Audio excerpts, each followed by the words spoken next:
Jadi saya diminta untuk menyampaikan prinsip umum hygiene pangan berdasarkan SNI 1 tahun 2011. Nah, ini materi lama, artinya bukan barang baru, sehingga tolong teman-teman yang ingat dan melihat ada sesuatu yang tidak benar di sini, kurang tepat, tolong saya diingatkan. Slide-nya cukup banyak, tapi akan saya lompat-lompat. Ini sudah saya gunakan juga untuk di pelatihan yang lalu. Ya, kita mulai ya. Ini tentang saya pikir saya lompatkan saja ya. Saya mulai dengan yang umum. Ada 3 nanti pendahuluan, sanitasi dan higien makanan, kemudian kita masuk ke SNI 1 2011. Jadi kita pendahuluan ya. Saya kira teman-teman mungkin pernah mengalami salah satu di antara 5 ini ya, atau mungkin pernah teman atau keluarga pernah mengalami ini setelah mengkonsumsi makanan, ada diare, ada dehidrasi, sakit perut, demam, sampai muntah. Nah, tentu tidak semua, kadang-kadang satu saja, tapi kalau parah bisa semuanya. Nah, ini kelompok-kelompok yang sangat rentan, yang saya kira kita harus sangat waspada terhadap keracunan pangan tadi. Orang-orang yang lemah, yang sedang sakit, ya, itu harus berhati-hati. Dan kebanyakan kadang-kadang sakitnya, lemahnya itu karena sakit jantung atau karena sakit paru-paru, tapi dia kemudian kena komplikasi diare dan sebagainya. Kemudian ibu hamil, ini juga sangat rentan, ya, sedang menjalankan tugas mulia ini, membawa calon manusia ke bumi. Lansia seperti saya ini nggak boleh macam-macam, nggak boleh makan yang aneh-aneh lagi ini. Nah, kecuali Bu Novia yang masih muda belia, nah itu bolehlah ya. Atau Bu Sule kadang ini meskipun sudah lansia tapi masih sehat, bagus. Dan terakhir balita. Di sini tidak ada yang balita tentunya ya. Oke, tapi bawah 50 tahun mungkin ada. Kalau bawah 5 tahun nggak ada. Bu Novia masih bawah 50 tahun kelihatannya. Nah, jadi kita lihat, maaf. Oke, kalau ini adalah dari flyer dari Badan POM, ya sama isinya, ya.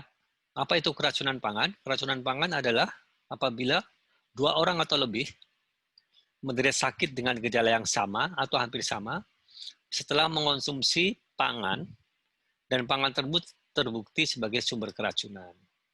Jadi kalau dalam satu kondangan makan di situ ada sate lilit dari Bali itu ya, dan sesudah itu pada sakit dengan gejala yang sama, maka itu bisa diduga terjadi kasus keracunan pangan. Ya. Nah, keracunan pangan itu ya tadi karena makan makanan yang tidak aman. Ikan-ikan kita mungkin juga ada yang tidak aman. Kita bagi 2, tapi biasanya adalah fecal oral transmission, transmisi dari tinja ke mulut. Ini yang umum sangat terjadi, ya. Itu nanti ada foodborne infection. Foodborne infection itu adalah masuknya organisme ke dalam tubuh kita melalui makanan lewat mulut tentu, dan kemudian dia bisa bermultiplikasi, berkembang biak di dalam tubuh kita, kemudian dia menghasilkan racun. Itu infeksi. Yang kedua adalah intoksikasi. Jadi kalau intoksikasi itu racunnya itu sudah ada dalam makanan, kemudian kita mengkonsumsinya sehingga kita keracunan. Dua-duanya namanya keracunan. Jadi kalau histamin itu adalah foodborne intoxication karena histaminnya sudah ada di dalam ikan kita.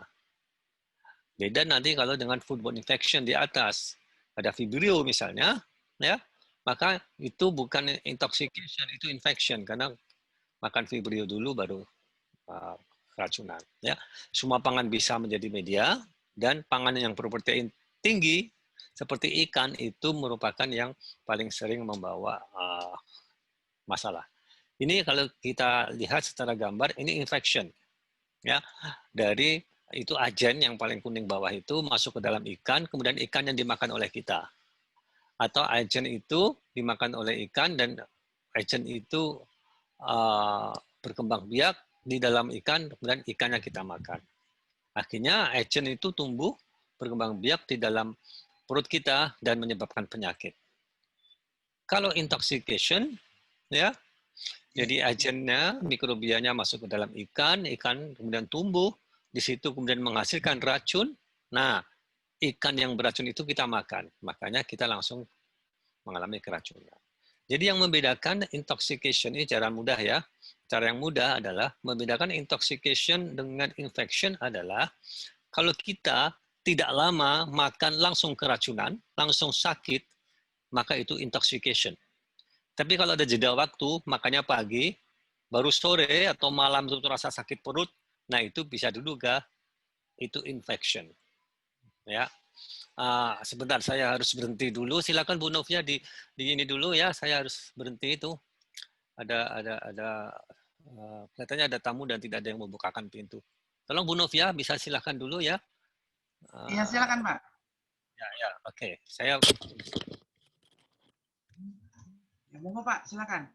Bapak dan Ibu, walaupun kita masih pagi dan akan sampai sore nanti, silakan sambil sarapan, sambil jangan lupa jaga kesehatan. Ini saya tidak, nah silakan, monggo Pak.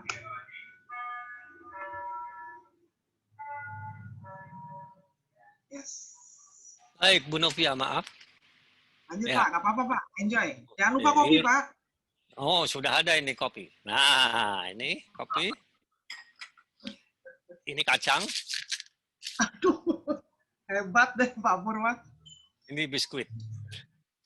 Subhanallah. Nah, kalau panas, sumu, lah pakai ini. Nih, pakai betis ya. Oke, kembali. Kembali kepada presentasi kita. Dengar suara saya, teman-teman? Bu Novia, oke suara saya?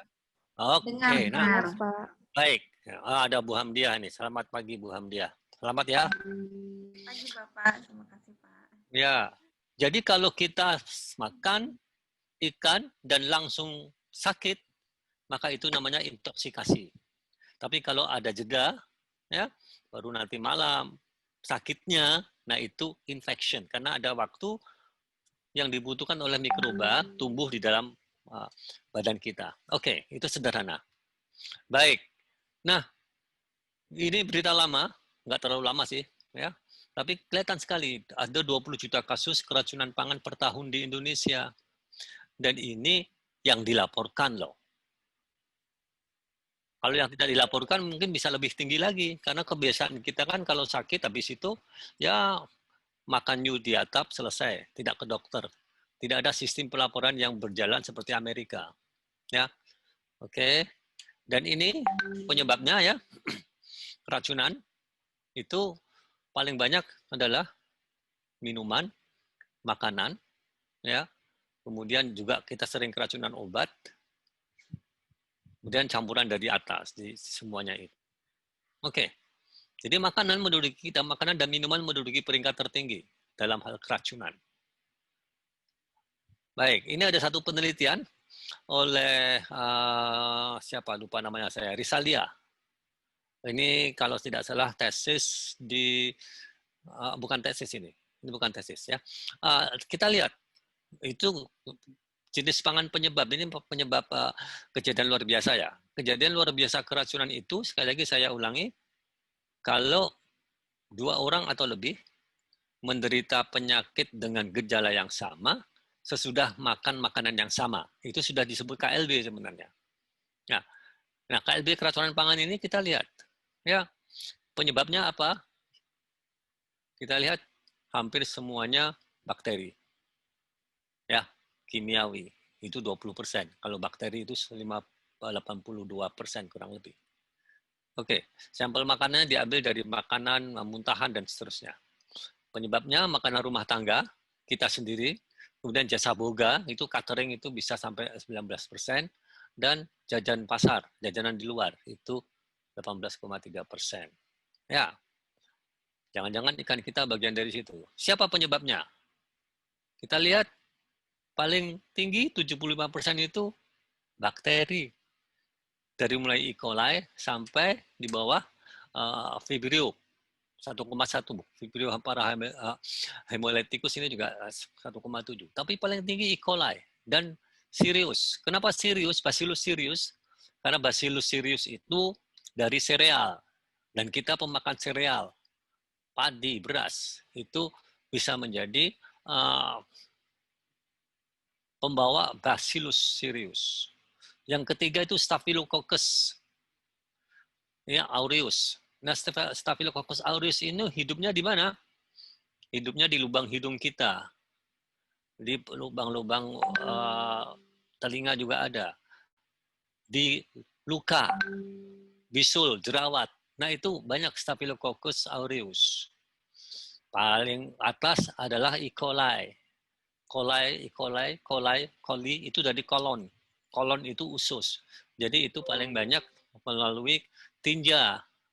Ya, itulah sebabnya pelajaran pertama, persyaratan pertama sanitasi dan hygiene adalah cuci tangan. Tutup mulut, cover mulutnya, ya, dan tidak boleh pegang-pegang muka. Kalau ada luka harus ditutup dan seterusnya. Karena apa? Karena hal-hal yang saya sebutkan tadi bisa menjadi pembawa E. coli, Bacillus, dan Staphylococcus. Bedanya orang Barat dengan orang Indonesia adalah orang Barat itu kalau ke toilet tidak pernah cebok, tidak banyak yang cebok, ya maaf nih. Tetapi begitu keluar dia langsung cuci tangan. Dia kalau buang air besar hanya pakai tisu. Tapi begitu keluar dari toilet, dia cuci tangan, pakai sabun. Biarlah itu ada E. coli, bekas-bekas tadi, tapi itu ada di dalam celananya. Tidak di tangan lagi karena sudah cuci tangan. Orang Indonesia sudah tidak cebok, tidak cuci tangan. Habis itu masuk UPI, masuk warung makan, dia pegang-pegang makanan. Nah, selesai sudah urusan. Karena itu fasilitas cuci tangan itu menjadi penting di dalam UPI, ya, di dalam rumah kita juga. Apalagi sekarang pandemi COVID ini menjadi penting. Orang menjadi sadar semua bahwa cuci tangan itu penting.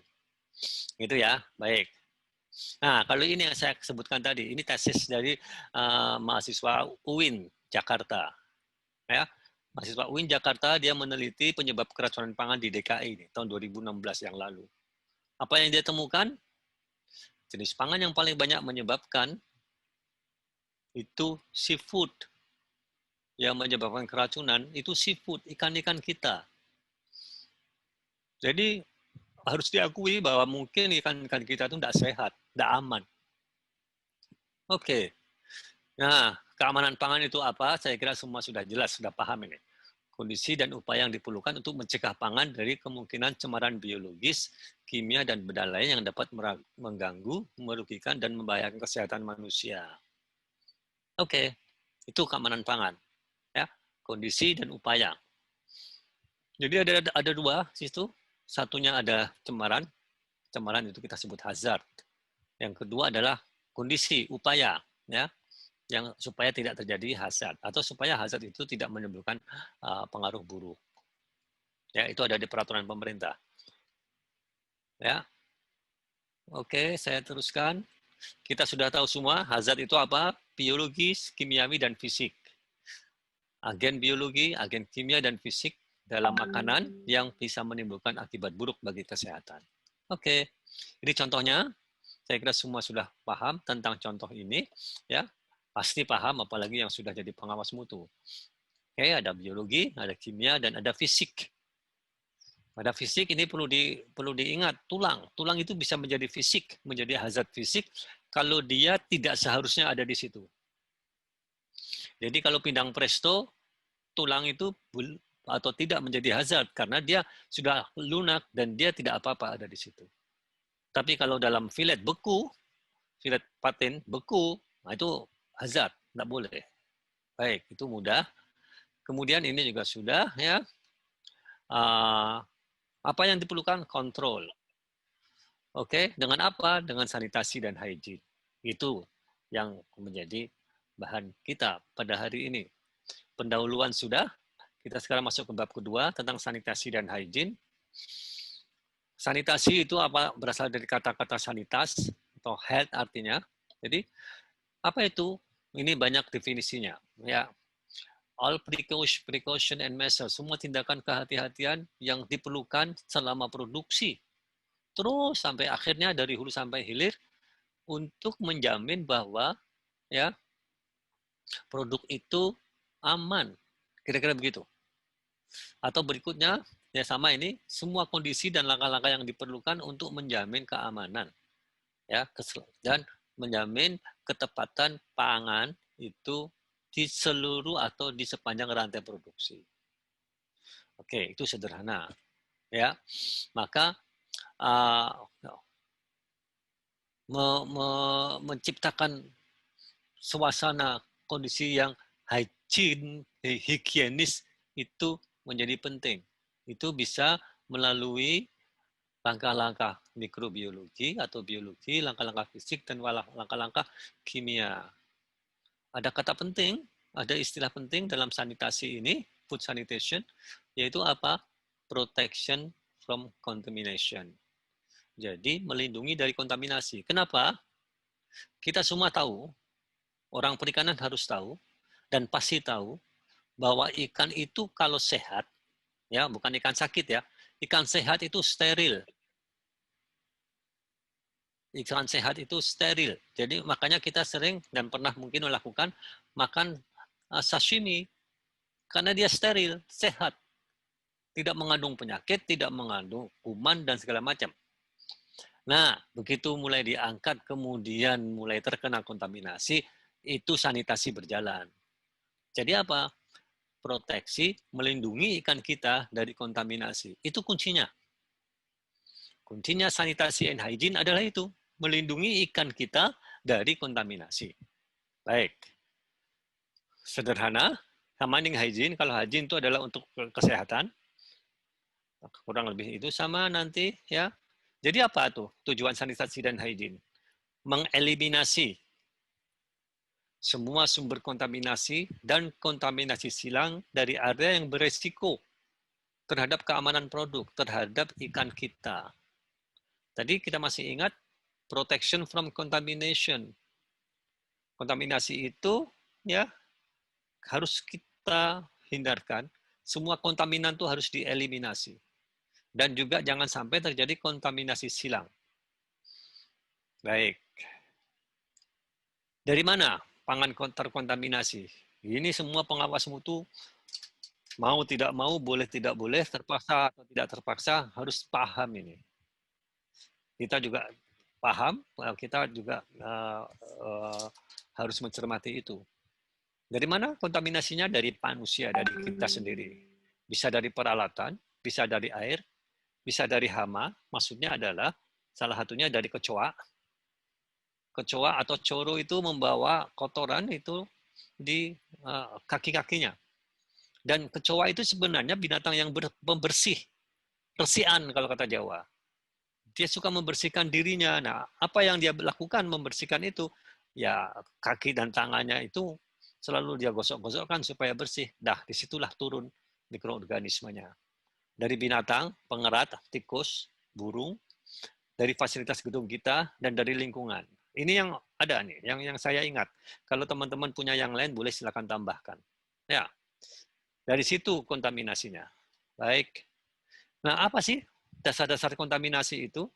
Kalau tadi, terjemahan sederhana dari kontaminasi adalah melindungi, mari saya ulangi. Terjemahan sederhana dari sanitasi itu adalah melindungi dari kontaminasi. Maka apa itu sanitasi basic? Apa basicnya? 3, mengenyahkan kontaminasi, ya, mencegah multiplikasi, dan membunuh organisme, menghilangkan organisme. Ya, 3 itu saja. Kalau exclude contamination itu masih bisa, artinya ada yang di luar, jangan sampai masuk, ya, kita hilangkan. Kalau prevent multiplication itu adalah kalau bakterinya sudah terlanjur ada di dalam, harus kita cegah supaya dia tidak bisa beranak pinak, tidak bisa berkembang biak, dan membunuh organismenya. Bisa membunuh cicak, membunuh coro, membunuh macam-macam. Ya. 3 itu diingat. Itu yang akan kita lakukan terhadap apa? Terhadap makanan, ya. Kemudian terhadap bangunan dan utilitas.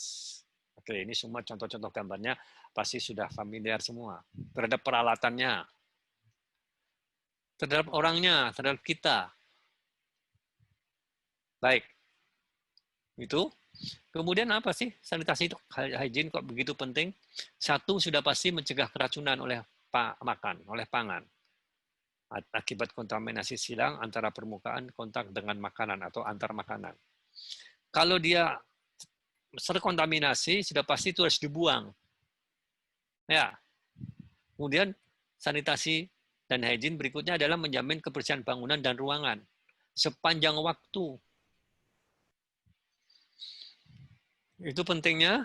Dan kalau kita bisa menerapkan sanitasi dengan baik, maka pasti satu keuntungannya ya memenuhi persyaratan, menghindari, mencegah bencana. Bencana itu macam-macam, termasuk bencana kalau pabrik kita harus ditutup, ya. Kemudian memperbaiki kualitas dan umur simpan, mengurangi energi, ya, dan meningkatkan confidence.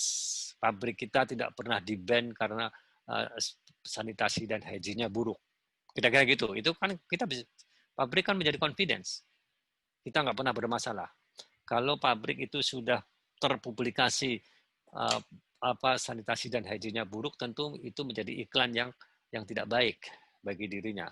Nah, yang terakhir, untuk semuanya itu, agar kita bisa melaksanakan sanitasi dan hygiene, maka ada yang disebut kode praktis prinsip umum hygiene pangan. SNI, CAC, RCP 1 2011 atau yang juga sudah tadi itu SNI-nya, ya. Oke, kita lihat dulu. Asalnya dari mana? Dari Codex Alimentarius Commission. Kita tahu semua, CAC, Codex Alimentarius Commission itu dibentuk oleh FAO dan WHO. Untuk apa? Untuk menangani keamanan pangan, standar. Jadi, itu kalau sudah CAC itu sudah kerjaan dua orang ini, FAO dan WHO. Kita percaya saja. Nah, mereka pernah menerbitkan namanya CAC RCP 1 nomor tahun 69 dan ini sudah direvisi tahun 2003. Bu Novia mungkin bisa cari lagi kalau ada revisi yang kelima dan seterusnya ya Bu Novia ya.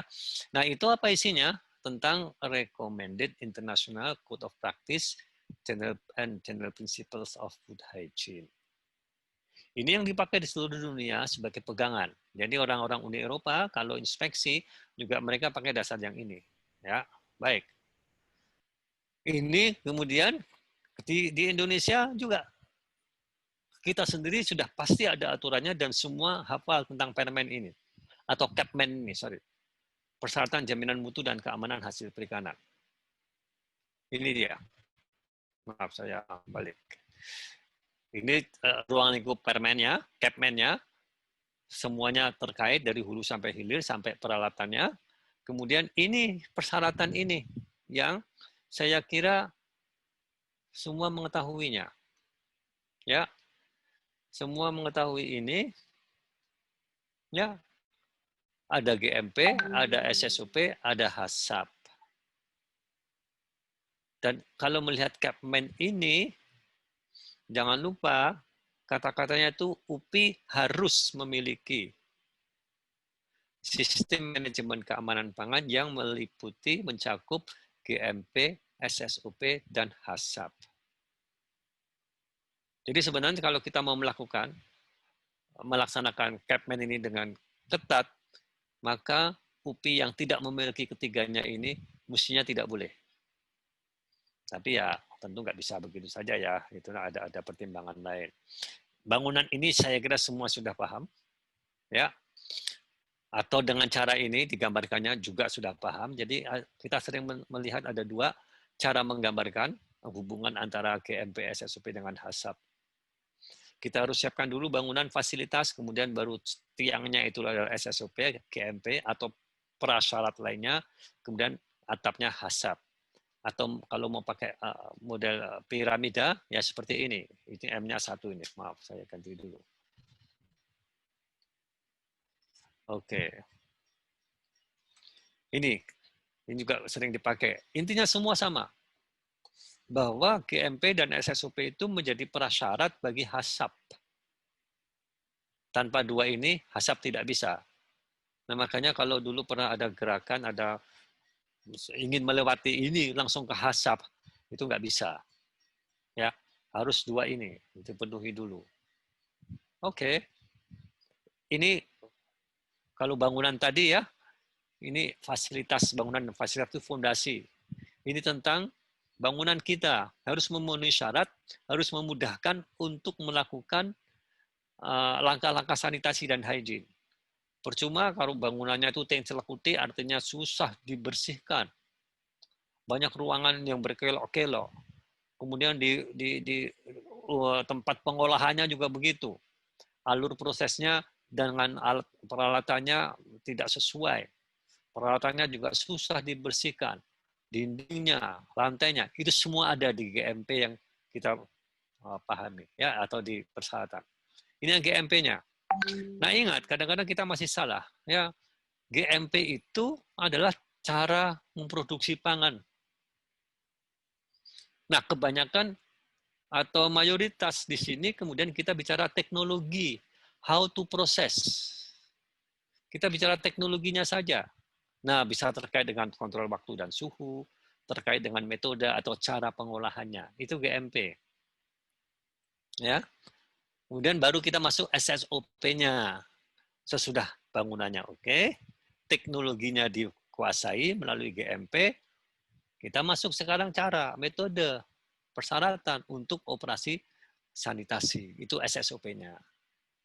Sesudah itu baru kita bicara HACCP. Nah, regulasi internasionalnya tadi sama ya, food hygiene, CAC atau 169. Kemudian ada lagi US FDA ya, itu mengeluarkan 8 area, itu yang nanti kita kenal sebagai 8 kunci, dan ada yang lain General Requirement of Food Premises. Nah, kita di sini sebenarnya untuk hari ini ya. Tentang dua ini kita akan singgung sedikit. Nah, yang CAC tadi sudah diterjemahkan menjadi kode praktis prinsip umum hygiene pangan dengan nomor 1 tahun 2011. Ini sama dengan CAC RCP 1969. Diterjemahkan kemudian jadikan SNI. Merekomendasikan pendekatan HACCP untuk meningkatkan keamanan pangan. Kepada siapa? Kepada pemerintah, kepada Anda semua nih, para pengawas mutu, BKIPM, P2HP, PDS, PT, PB, kemudian kepada industrinya, dan juga nanti kepada konsumennya. Kenapa konsumen? Karena ini termasuk edukasi. Agar konsumen, kalau dalam hal memilih pangan yang aman, itu ada petunjuknya. Isinya ada 10, dari mulai tujuan, ruang lingkup, produksi primer, sarana, pengendalian kegiatan operasional, produksi, transportasi, sampai pelatihan. Ada 10. Nah, saya tidak akan membahas ini semua di sini. Kenapa? Karena ini nanti mestinya teman-teman sudah punya. Ini buku sucinya pengawas mutu dan pembina mutu tentang sanitasi dan hygiene. Jadi harusnya sudah punya. Jadi saya lewati saja. Semuanya ada keterangannya ya. Saya akan lewati. Ini kotak-kotaknya di bawah kotak-kotak ini sebenarnya masih ada persyaratan-persyaratan tadi. Nah, kita di KKP itu juga biasanya menggunakan ini untuk menginspeksi 8 kunci persyaratan sanitasi. Ini yang diadopsi dari sini nih, yang saya kasih nih dari Amerika nih, dari US FDA untuk HACCP. Ya, ini adopsinya kemarin. Buku hijau ini gratis bisa Anda peroleh di internet. Sanitation Control Procedures ya, for processing fish and fishery products. Anda bisa dapatkan di internet, free. Ya, di dalamnya ini ada 8 kunci persyaratan sanitasi dari mulai keamanan air dan es, kondisi kebersihan, pencegahan kontaminasi silang sampai pengendalian pest. Dan ini juga yang diajarkan oleh teman-teman BKIPM kepada calon lulusan taruna, calon lulusan STP. Dari sinilah mereka kemudian bisa mendapatkan melanjutkan ke HACCP dan mendapatkan sertifikat HACCP. Sertifikat maksudnya pembina HACCP atau apapun istilahnya, saya lupa. Instruktur kah atau apa. Ya. Ini juga pembina mutu, pengawas mutu harus menguasai. Yang paling mudah ini kan contohnya sederhana nih. Harus punya SSOP plan. Pabriknya punya atau tidak. Prosedurnya, jadwal, monitoring, sampai terakhir adalah pelatihannya. Oke. Contohnya, form-form ini harus ada isinya kan, keamanan air dan es. Prosedurnya apa sih? Tujuannya apa ya? Kemudian monitoringnya seperti apa? Kalau ada hal yang tidak memenuhi syarat, koreksinya seperti apa? Kemudian rekamannya ada di mana? Karena rekaman ini penting, ya. Record what you do what you record. Jadi semua yang Anda kerjakan itu harus tercatat dan semua yang Anda catat itu harus dikerjakan. Kira-kira itu. Jadi rekaman ini ya. Semua ini nanti diperlukan dengan bukti-bukti. Nah, biasanya ada kasih kode-kode seperti ini nih. Ya. Oke. Itu contohnya saja. Kalau sudah semua itu baru kita menanti masuk ke HACCP. Ini decision tree yang banyak dipakai, sering dipakai.